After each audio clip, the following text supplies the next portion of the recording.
The crew worldwide, from Cali to Twitter, real hardcore fans, boxing ass niggas, consistency cops, police the views, we'll pull up receipts for any debate you choose. Shout outs to Clan Archie for the dope production.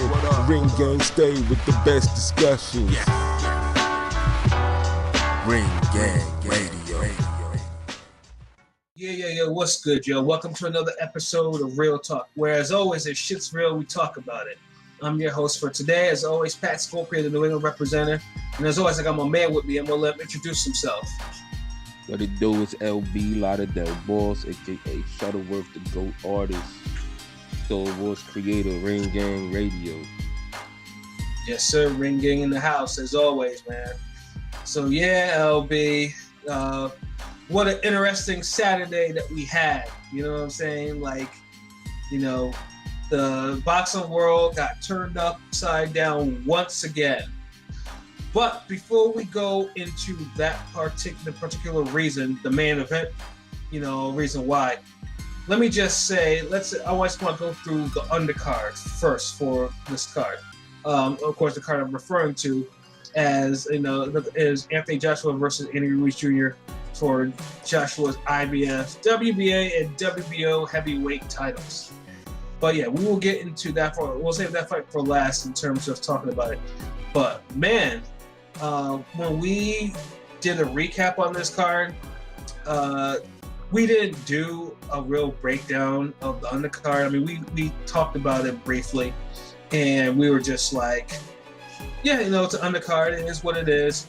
You know, it wasn't nothing really on there that was just like, hey, you know, we need to watch this. You know, this shit might be something, you know? So what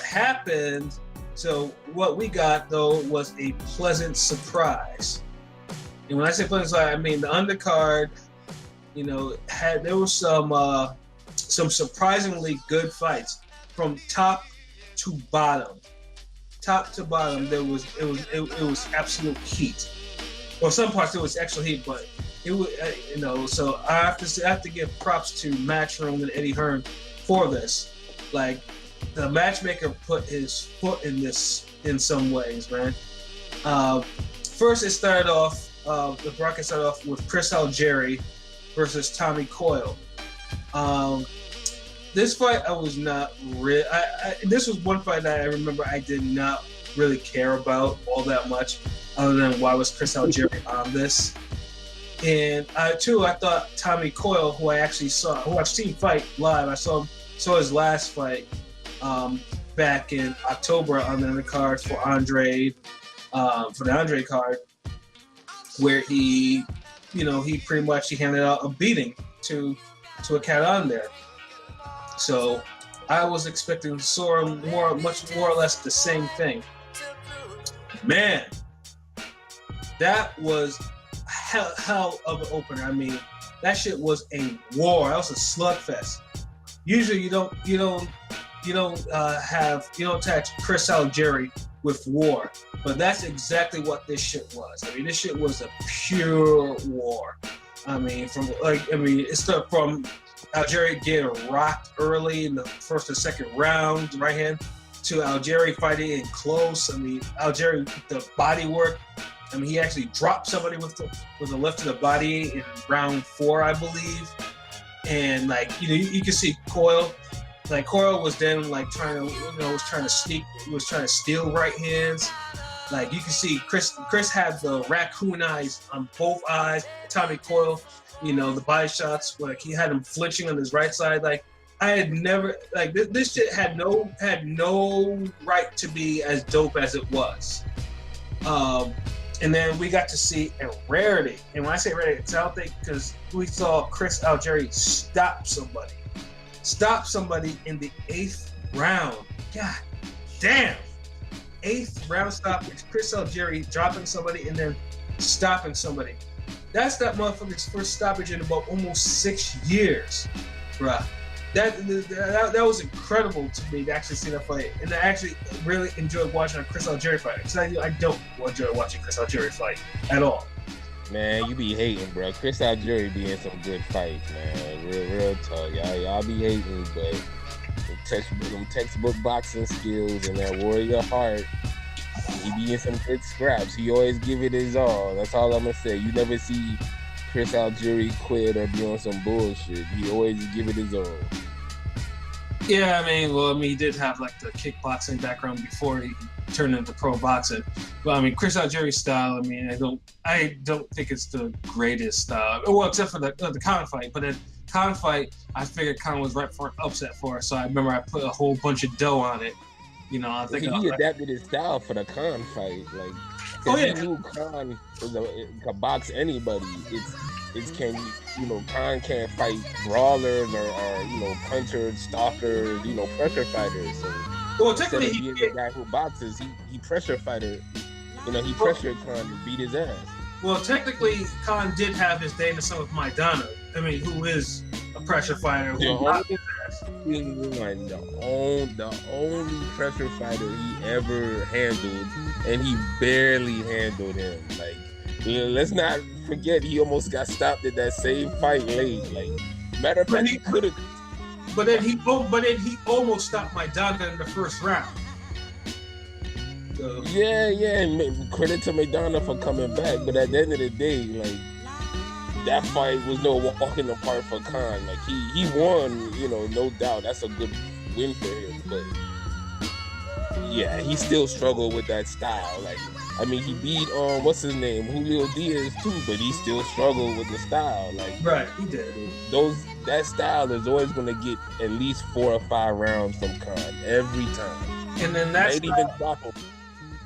Right, and then that was the style that he utilized on Coyle. Tommy Coyle, he was putting he was hurting him with headshots into the body. I was like, okay, Chris must have done some really good work in this camp this time. So, but he was taking punishment. This was not a technical performance. How it usually fights. Chris went into the gutter in this fight and got this win. And took a lot of physical damage. Both of them did. So this fight will most likely, this was might have been an unofficial eliminator to see who will face Maurice Hooker. I guess either after his unification with Jose Ramirez, if that comes to fruition, or if that falls through, that would be Maurice Hooker's next opponent. And that's where the cards are falling for Chris Algieri. Based off that, I just can't see Hooker losing to this version of Algieri, because Algieri's kind of lost a couple steps. Even though I appreciated the brawl that he gave, the crowd was you could tell their minds was blown watching Chris Algieri and Tommy Coyle go to work, but and they were in New York, though, Yeah. Chris Algieri from New York, so it was but they booed him. That's the one thing, they booed Chris Algieri. That was the thing. Damn. And that's the so it's I don't know if it's just the British fans or just in general, but they booed Chris Algieri.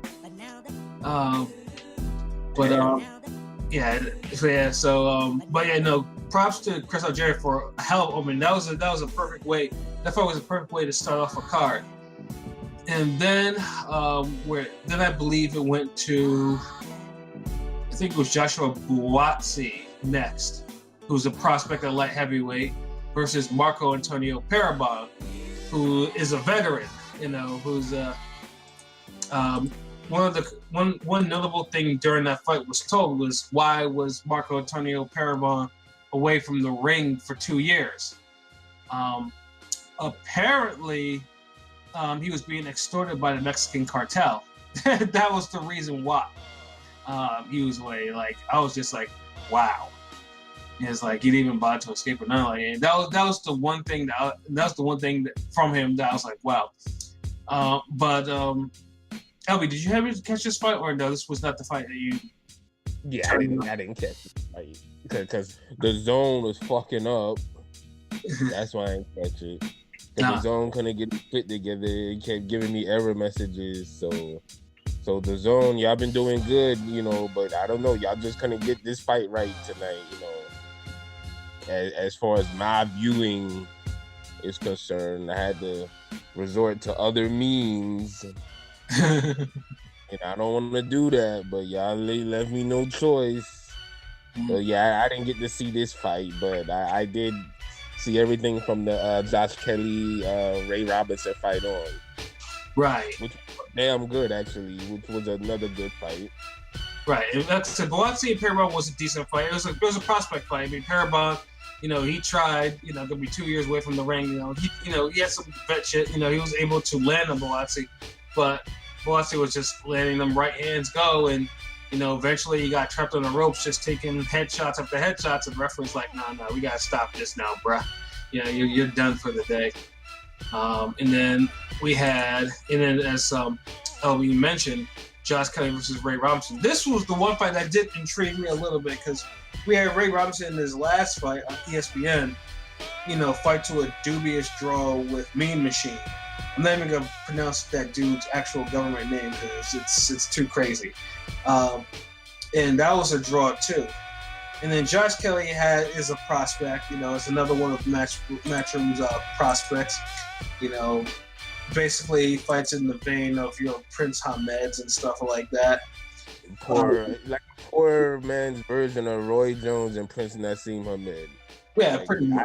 I wasn't impressed, honestly.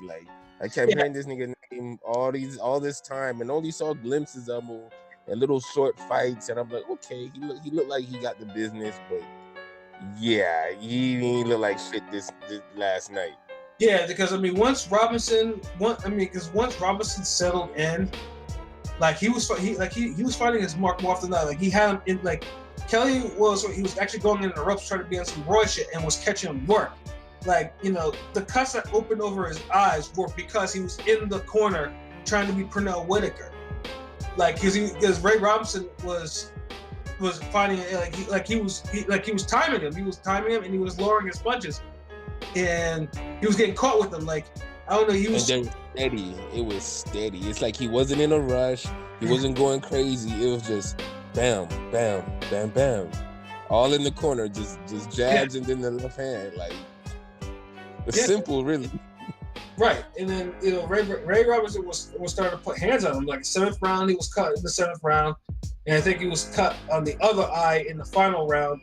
And I think in the 9th round, too, Ray Robinson landed a body shot or a punch or whatever that had Kelly's mouthpiece coming out of his mouth.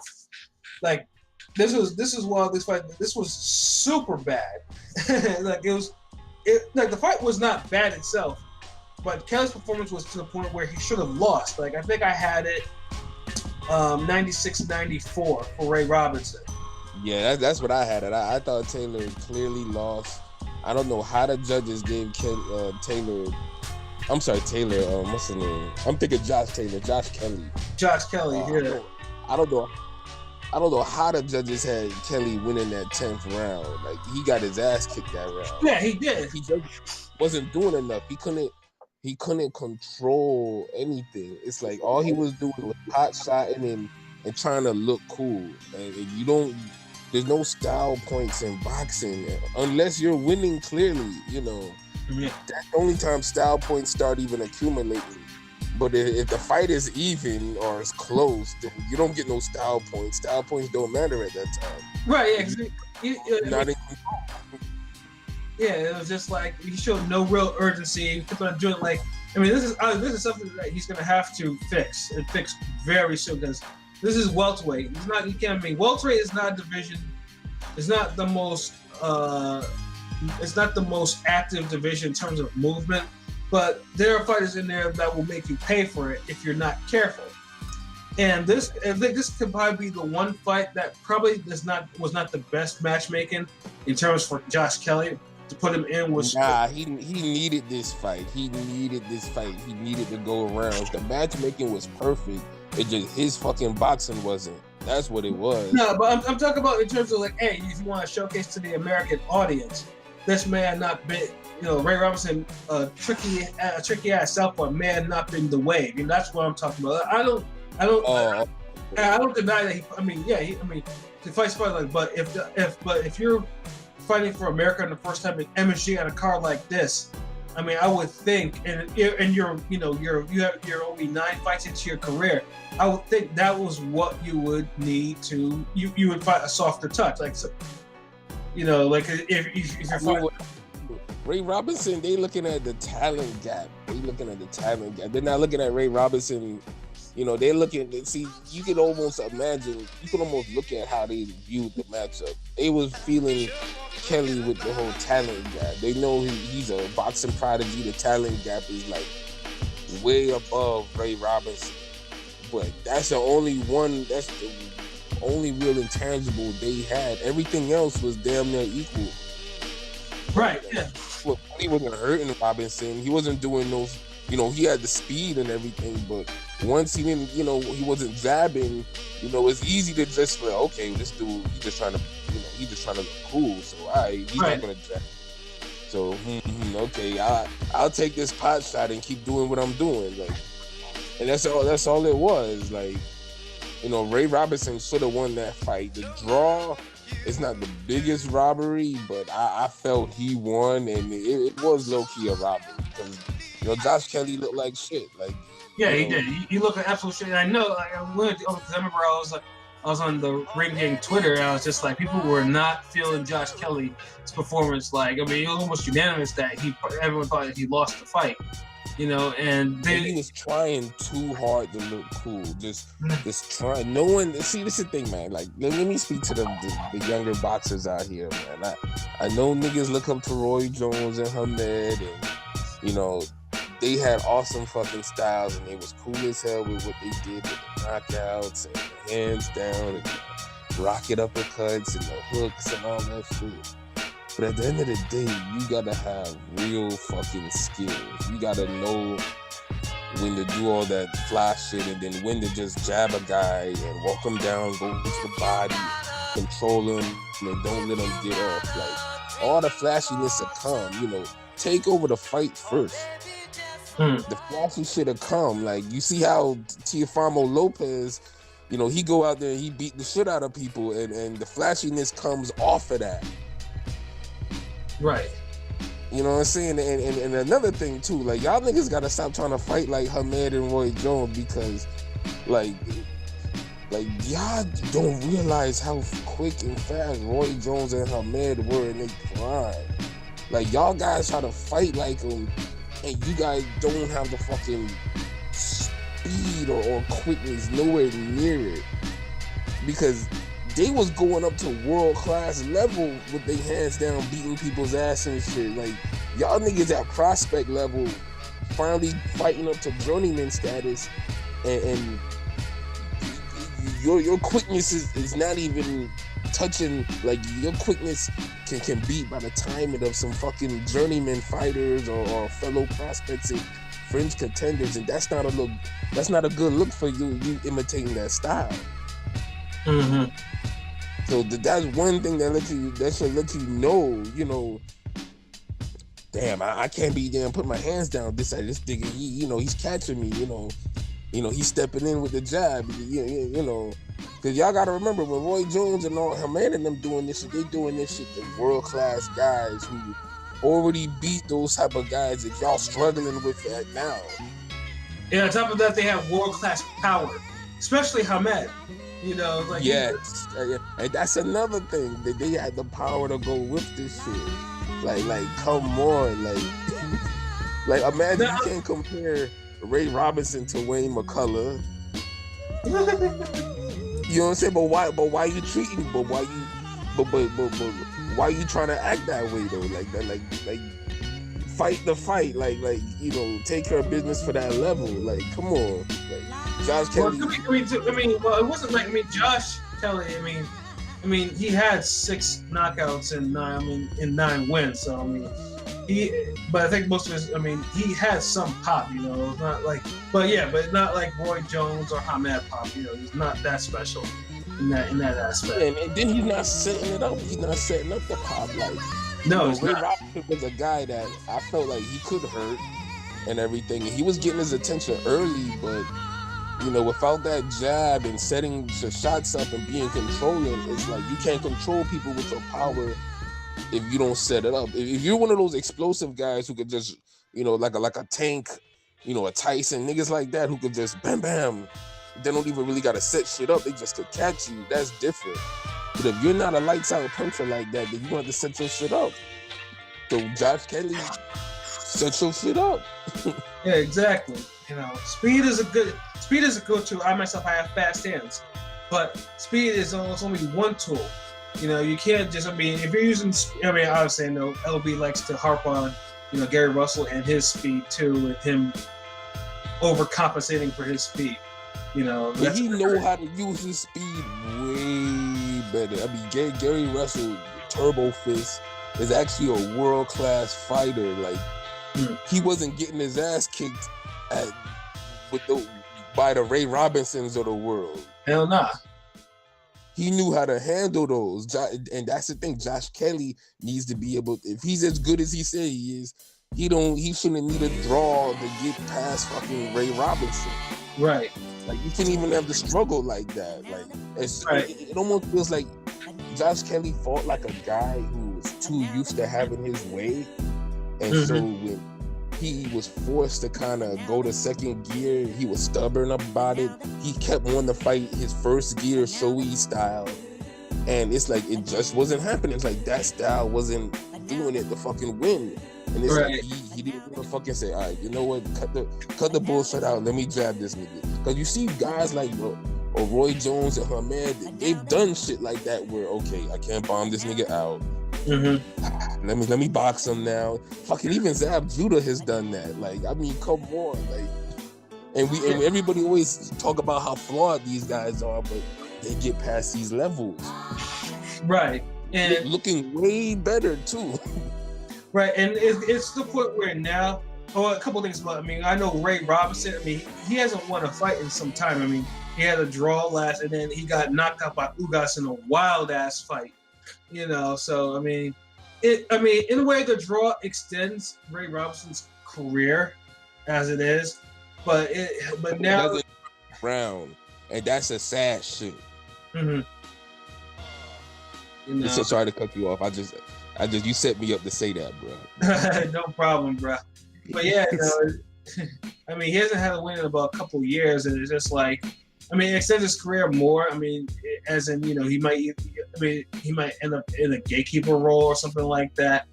But because I think his career was pretty much on the line, But yeah, I would definitely like to see a rematch. Like, this needs to be run back. Yeah, I would love to see it on a future matchroom boxing card. Fair judges, jeez. Fair judges, shit. This would have been huge for Ray Robinson's career if he would have got a win over a prospect like such as Josh Kelly. But y'all fucking with this draw, like, y'all niggas keep fucking people careers over with these badass scoring, man. Shit. Yep, and that was the first of two signs of the fuckery, robbery gods showing their face.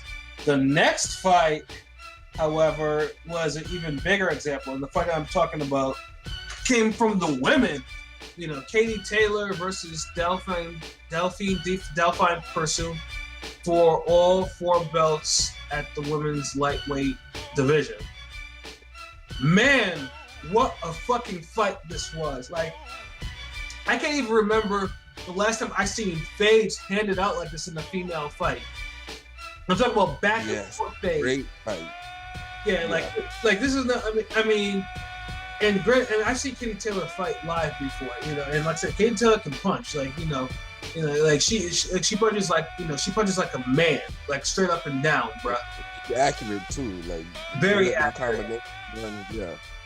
Yeah, so and like I said, but it's been a minute since I've seen like a good back and forth women's fight where they're just like, they wanted to win, but this fight had it. Like Pursuit, she from opening bell put Taylor under a whole bunch of pressure, and LB when I was texting you about it, Pursuit was lifting her foot and then punching, bro. I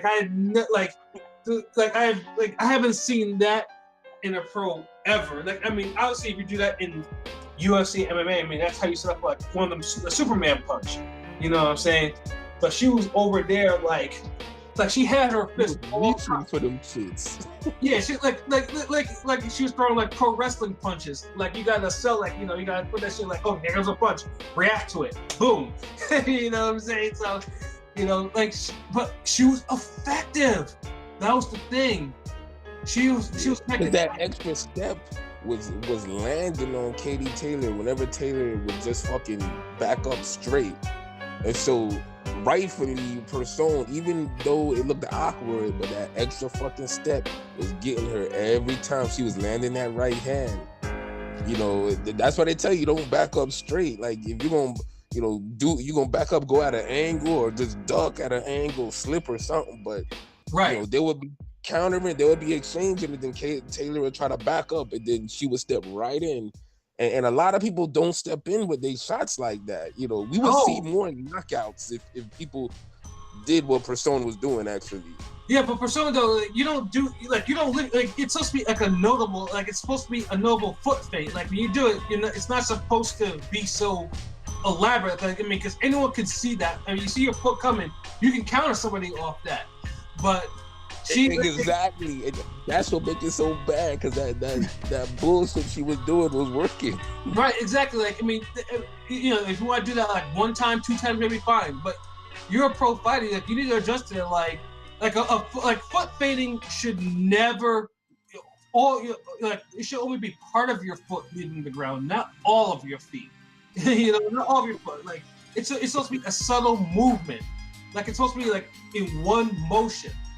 If you want, because then people see it. It's just basically they might see you take the step or come forward, but right. You know, you're up there getting a peripheral. You're not getting a peripheral view of everything and shit. So, but right. Still, yeah, it's know. Like you supposed to counter that, like.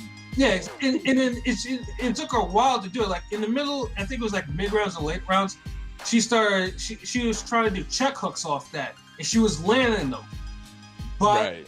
Pursued, with the exception of maybe 2 times where I think it stopped her in her tracks, she kept on coming. Like that tank was, like she was like a fucking racehorse with that tank, bro. Like, and it was just 2-minute rounds. You know, like literally she was on Katie Taylor's ass. Like I think that's the thing. Katie Taylor is a good boxer, but I think just because Pursuit was so wild offensively. I think she managed to take Katie Taylor out of her game, and Katie was forced to fight, which I had never seen her do. Like she was really supposed to fight, and you had rounds they were just like it was like rocket stopping robots. Like you could do, back and forth. Like you could, you were like in the ref, Sparkle Lady was like, okay, break it up, and then boom, boom, boom, boom, boom. Like the crowd was just like, yeah, and me, I'm like, yeah. You know? It was a good fight. It was one of the best women's fights we've ever seen. It was like one of those throwback Christy Martin fights. Word, it was the fight we wanted Shields and Hammer to be, but we didn't get, because Hammer was scary, man. Fuck it, I'm gonna be honest. Like if Hammer fought like Person, we would have got a fucking classic fight. Right. Person wasn't scared of all the accolades and his skills and all that shit Katie Taylor had. No, she took that skill she had. Yeah, Person wanted to defend her belt. Yeah. Like you seen it, like she went after her, and I felt like in the last couple of rounds she really put hands on her. Like Taylor. I think Katie Taylor was just was on fumes. Like she was arm punching like she was just strong just to try to keep her off, because if she stopped punching, then the Pursuit would probably start landing all types of fades, and then the ref would stop it. So I mean, Katie Taylor showed tremendous heart in this fight. You know what I'm saying? Like this is the type of fight that gets more interest into women's boxing. This is the fight, like as you mentioned before, this should have been Shields and Hammer. But unfortunately, it wasn't, because the style clash. The style clash was not a problem here. Like they from round 1 to round. Because they made it happen. Because think about it. Look how people kept saying about how dirty and awkward. What's her name? Person was. But we've seen way dirtier, rougher fights than this. Yeah, It was a rough fight. But for a rough fight such as this, they had a lot of clean punches in. Very much. A lot. Like it was crazy the amount of clean punches landing. And yeah, she was rough and awkward, but she was there in front of Katie Taylor to be hit. Both were there in each other's range. Taylor needed to just do other shit. The uppercut was there for both of them. Taylor didn't really use the uppercut. Like the type of boxing plan she has to do to beat Persona, or what she needed to do to cleanly beat her, and not the gift bullshit she got. She needed to fight like Cotto did against Margarito in the rematch, or how Devin Alexander fought Marcos Maidana. Any of those type of, Hopkins, Trinidad, any of those type of, someone's coming at you like that. You know what I mean? Like, yeah, because it was funny too. Cause, as you mentioned, like the uppercut was there because Porsoon was like, as I mentioned before, how she was punching, she was also overreaching. Like you could tell, like her whole body was lurching forward, and like she was putting her whole body forward into these shots. So if you're gonna step back, at least throw an uppercut, something right up the middle, so you might actually catch something. If you don't want to step to the side or try and check them, step back and throw an uppercut, cut it. I mean, it was there, and I don't think Katie Taylor threw one uppercut, at least of that nature. I think she threw some on the inside, but nothing that'll catch her coming in. And it was there. It was there for her.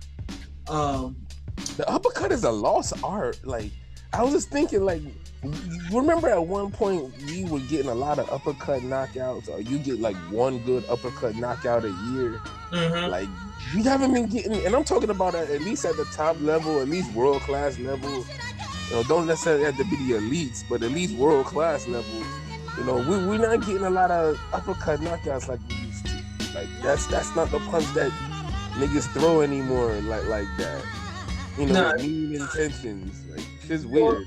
Cause mostly, actually, I think it's not properly taught how to do it, and most people know because, like I said, the uppercut. I mean, like I said, if you don't throw the uppercut right, a proper pro will probably put you on your ass, or a proper amateur with a counter, easy. Right. Yeah, because like some people throw uppercuts out far out, which he was trying to with Ray Robinson, and he was getting countered. Yeah. Yeah, like I said, if you do that, I mean, and then let's say most people on the inside, they don't know how to create enough space with their, with their opposite arm to throw one. You know what I'm saying? Or step back to throw one. I mean, it's just like uppercut drills are not really taught like that. I mean, unless you do some pad work, unless you do like the pad work or whatever, and even then, it's not really emphasized as much for whatever reason. At least I've seen it in the gyms in recent times.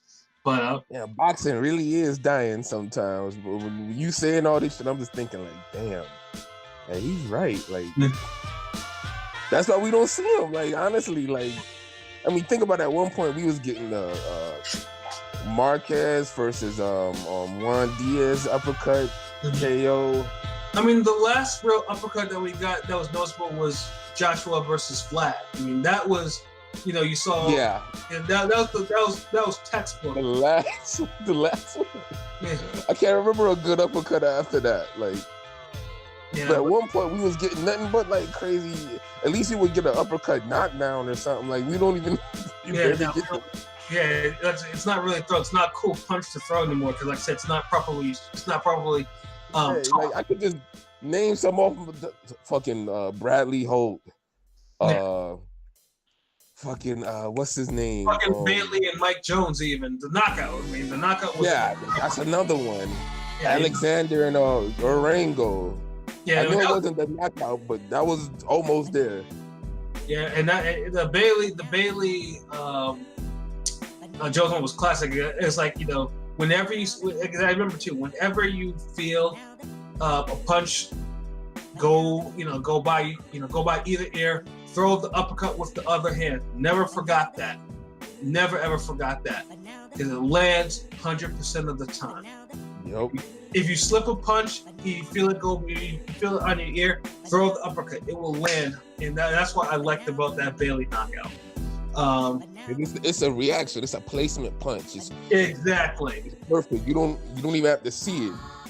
It's one more. You feel it, uppercut throw. Exactly, and that was there. So that was there for that Katie Taylor fight, but it never happened. But the fight was just incredible. Now, the controversy, obviously, I know you feel this way too, that we thought Persone won this fight. I thought she won at 96-94. Yeah. And they couldn't use the draw scorecard because what happened? They already used it for the fucking Josh Kelly fight. And you notice they're not going to have 2 draws fucking back-to-back in the same night.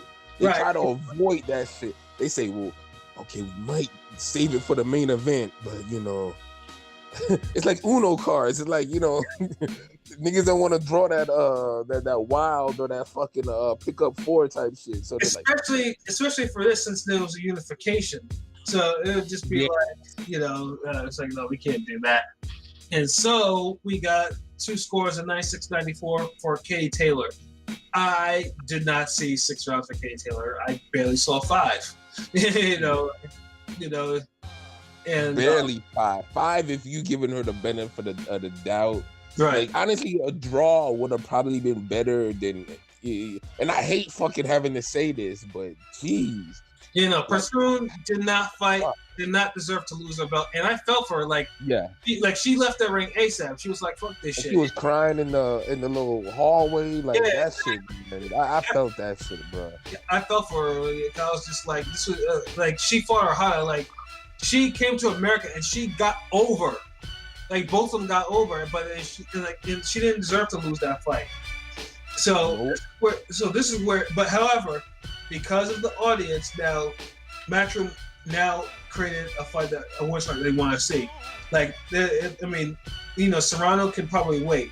This needs to also be run back too. Yeah, this needs that one more game treatment. Like, y'all gotta run that back. Like, it just it didn't end right, man. Like, honestly, a draw would have been better because you could make a case for them, 5 apiece. You give Taylor the benefit of the doubt, but to have Persona loser in that fight is a disgrace. Nah, that shit was not cool. That shit was not cool at all, bro. Yeah, like, Matchroom, I don't know, man. I don't know, like. Yeah, so that's the one. So that's another prospect. I mean, Kate Taylor. I'm not saying Kate Taylor is a good fighter, but yeah, she is. She hung in tough, but I'm tired of seeing. Yeah, I mean, it was a unification fight. It's a big fight, but I'm tired of seeing, people giving their all and they getting fucked out of their moment, like. And we can just say, oh, their career extends a little longer, but why don't we just celebrate them having their career turn around and reach higher heights? Why it gotta be, the draw, or this close loss will extend it, man? Niggas ain't trying to hear that shit. Is you win or lose in these streets, man? Shit. Right, exactly, man. So, yeah, I felt, but run that back. But the fight itself was incredible. It's definitely a Fight of the Year candidate, and easily like top 3 right now. Top 3. That's real talk. And then real quick, how many other fucking fights you putting over that one this year? I mean, the Dennehy and Roman fight, easy, that one. They probably that one. I mean, depending on how you feel, Hurd and and J-Rock. Hurd and J-Rock is another. Okay, them 2 fights. I can't put that fight over Peterson and Yippinets. I mean, I can't put Yippinets and Peterson over that fight. Yeah, no. Although that fight itself was a great fight, but then that one, but that one also. You can name the top 4. Yeah. But it's definitely up there. If you want to put it the top 3, top 4, or whatever, you get no argument for me. It was that type of fight. So if you haven't seen it, go ahead and catch that. And then power. Yeah, and then the final fight on the undercard was Callum Smith defending his WBA super middleweight title against Hassan Adam, who ventures up to 168 for this. This fight was pretty much like it gave me Munguia Ali vibes, bro. I mean, yeah. Smith is a big motherfucker for that 168. Like, you really see how big it's like. This motherfucker look like a cruiserweight. He's big like Jacobs is big for their middleweight. Correct. Exactly. You know what I'm saying? Like, and Dom looked every bit like middleweight was his max. You know what I'm saying? Like, yeah, he almost looked like a junior middleweight in there with Smith, actually. Yeah, like you know, and Dom's like 5'11" or something like that. And Callum Smith is my height. Yeah, he's like 6. Oh no, he's like an inch shorter, a half inch shorter than give or take. But this motherfucker is big. Super middleweight. Yeah. Like he looked like he was a cruiserweight, and pretty much it looked like he was gonna commit. He was gonna commit murder in that fight because he knocked him down in the first, second, and then the third one was like an inside check, right? It was a right check hook. It caught him coming in. Like Kassam, like when his head slammed into the canvas like that, I was like, why? It was like, stop this shit. Like this nigga's done. Like, like y'all made a point. Like Callum Smith is a beef. He's not to be fucked with. Like we get it. Yeah, like everything was fluid. Like he's clearly probably the best of his brothers. You know, everything. He's always been that. Yes, we've always said that. Like clearly, like the talent, the skills, the power, the athleticism. Yeah, he's clearly the best of his bunch. Like, let's see Canelo, how fast Canelo want to fight this brother. Yeah, you pick on fucking Beefy. Nah, nigga. Pick on Mundo. Yeah. You know what I'm saying? Yeah, this pick on the world. The funny thing too, like the fight was quiet. The fight was like quiet. It wasn't like they weren't into it, but it was just quiet. And then, but every time Dom hit the canvas violently, you could hear oh, and then the third one was just like, and Dom, to his credit, actually made it to his feet the third time. But it would have been if he had made it up in the referee let him continue, he probably would have killed him. The next knockdown. Smith was just hitting too hard, man. It's like they were all short, compact punches, clean punches, man. Like the type of shots that you walk into a boxing gym and you want to see guys work out on the heavy bag, like just boom, and they just moving shit, just clean, nothing flashy, no gimmicks, just clean fight night type of. Okay, you make a miss and you counter with a fucking haymaker. The haymaker didn't even look like a haymaker. It just seemed like regular punches, and dude is just falling all over the place. Like, to me, that's A+ performance. Like, that's what you're supposed to do. Like, right. But I think it's time now. Like, and Dom, like, see, my feelings on the Dom. I mean, Dom for a career. I mean, he's won 2 world titles. By the grace of God, he's won 2 world titles. But he was that? I said he overachieved. Yeah, he overachieved big time. You know, but it's just like he had no business being in the ring. Like they could have the matchmaking faltered on this. Like, you know, if you want to do a showcase, at least get like a 168 gem. It's not. I mean, Dom, I know, yes, you know, he's been on American TV before, but. He wasn't putting in no work at 168 to warrant that title shot. So yeah. So now it's time for you gotta find a heavy hitter. Yeah, you know, match where you have a star. Put him in the star. Totally agree with you, bro. Like you don't have to go that deep into career mode to find somebody. Like, you know, y'all could have got a natural super middleweight for that, but you know. He did what he had to do, and he saved us all. We didn't have to see 12-round beating. You know, he ended it in good time. So exactly, he ate that. That's real talk. So now.